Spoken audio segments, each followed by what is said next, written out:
Good morning everyone. आज हम पढ़ने वाले हैं गॉस की प्रमेय। गॉस थ्योरम पढ़ने से पहले दो इंपॉर्टेंट टॉपिक होते हैं, एक विद्युत फ्लक्स और गॉस की प्रमेय। तो इसके लिए पहले हम विद्युत फ्लक्स देख लेंगे। विद्युत फ्लक्स एग्जैक्टली होती क्या है।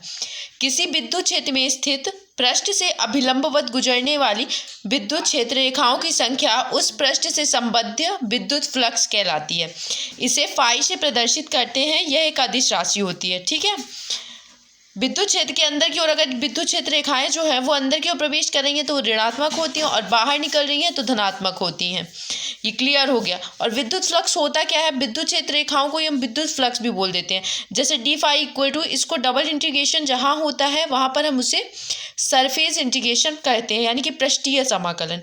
अगर 3 होता है तो उसको हम आयतन समाकलन कहते हैं। तो अगर हम इसको वेक्टर हटा दें या फिर इसका समाकलन इंटीग्रेशन कर दें तो यहाँ पे आ जाएगा E D A cos theta. ये आपको समझ में आ गया होगा। इसके बाद हम देखते हैं गॉस की प्रमेय। गॉस की प्रमेय में जो इसका कथन है वो कहाँ से सिद्ध होता है, वो सिद्ध होता है विद्युत फ्लक्स से, विद्युत क्षेत्र रेखाओं से। तो इसीलिए क्या करना है, हमें पहले हमें ये क्लियर होना चाहिए कि विद्युत क्षेत्र रेखाएं हैं क्या। सो अब हम चलते हैं गॉस की प्रमेय की ओर। तो गॉस के नियमानुसार गॉस प्रमेय, इसी को हम गॉस लॉ भी बोलते हैं, कोई अलग लॉ नहीं है, यही है। किसी विद्युत क्षेत्र में स्थित बंद पृष्ठ से अभिलंबवत गुजरने वाली कुल विद्युत फ्लक्स पृष्ठ के भीतर उपस्थित आवेश का 1/ε0 गुना होता है। ठीक है। यानी कि जो विद्युत क्षेत्र होता है, यहाँ पे मैं आपको विद्युत क्षेत्र दिखाती हूँ। विद्युत क्षेत्र है जहाँ पे पृष्ठ के भीतर जो विद्युत फ्लक्स यहाँ से गुजर रही हैं, अंदर आ रही हैं और बाहर जा रही हैं। ठीक है ना। विद्युत फ्लक्स क्या होती है, विद्युत क्षेत्र में अंदर आती हैं और बाहर जाती हैं। ठीक।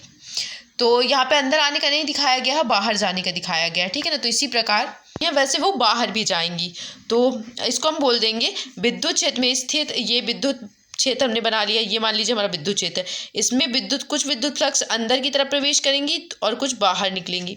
ठीक है। कुछ अंदर प्रवेश करेंगी, कुछ बाहर निकलेंगी, कुछ अंदर प्रवेश करेंगी, कुछ बाहर निकलेंगी।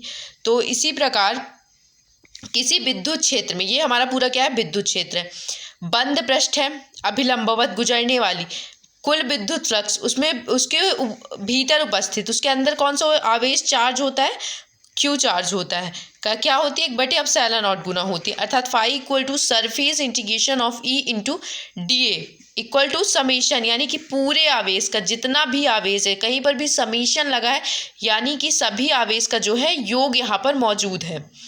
तो यहाँ पे हो जाएगा समीशन ऑफ क्यू अपॉन ε0, जहाँ समीशन ऑफ क्यू उस पृष्ठ, जैसा कि मैंने बता दिया आपको कि पूरे का योग होता है, समस्त आवेशों का योग होता है, वही यहाँ पर हिंदी में लिखा हुआ है। भीतर उपस्थित आवेश शून्य होता है अगर उसके अंदर आवेश नहीं है। जब अंदर आवेश नहीं होगा तो मतलब कहाँ होगा, बाहर होगा।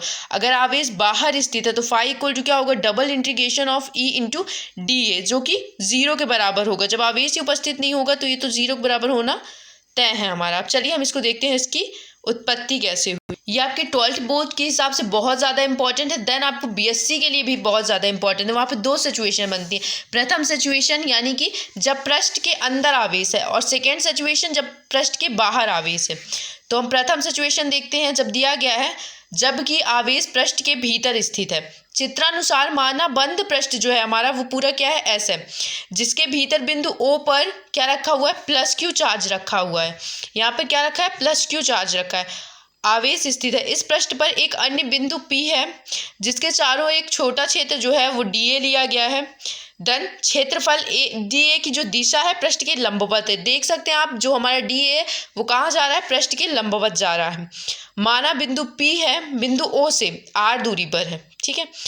जो आपने यहाँ पे लिया है वही आपको यहाँ पे हिंदी में लिख देना है। बिंदु पी से बिंदु आर की, बिंदु पी से बिंदु ओ की दूरी क्या है, आर है, तो वही यहाँ पे लिख देना है। तो बिंदु ओ पर स्थित आवेश के कारण बिंदु पी पर विद्युत क्षेत्र की तीव्रता, तो विद्युत क्षेत्र की तीव्रता आपको पता है क्या होती है, E equal to 1/4 pi ε0 q upon r square. ये कहाँ है, ओपी दिशा में है।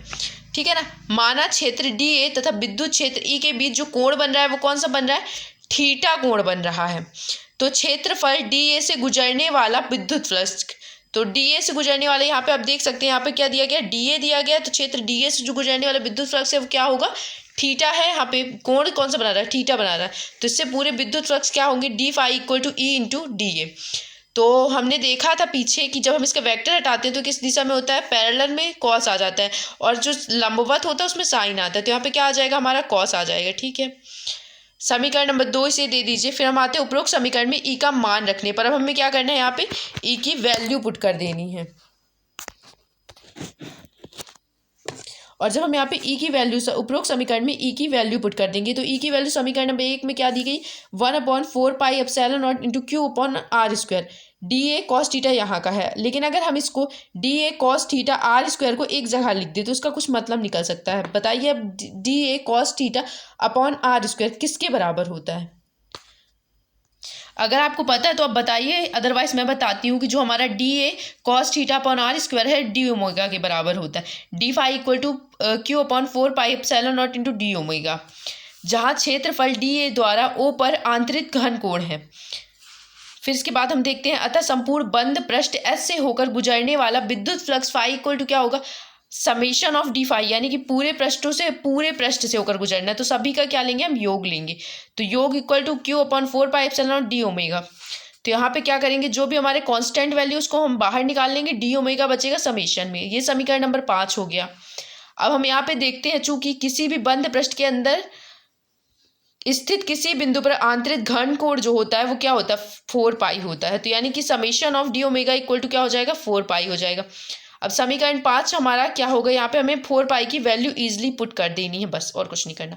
तो यहाँ पे 4π से 4π कैंसिल हो जाएगा। यहाँ पे जो हमारा गॉस की प्रमेय थी, क्या थी हमारे पास गॉस की प्रमेय, किसी बंद पृष्ठ के अभिलंबवत गुजरने वाली कुल विद्युत फ्लक्स या विद्युत क्षेत्र रेखा है वो उस पृष्ठ में उपस्थित आवेश का 1/ε0 गुना होता है। Is that clear? ये हमारी प्रथम अवस्था सिद्ध हो गई। अगर आप 12th के स्टूडेंट हैं तो आपके लिए जस्ट इनफ, लेकिन अगर आप BSc के स्टूडेंट तो मुझे कमेंट करके बता दीजिएगा, मैं इसकी द्वितीय अवस्था का भी वीडियो आपको प्रोवाइड करा दूंगी। And thank you.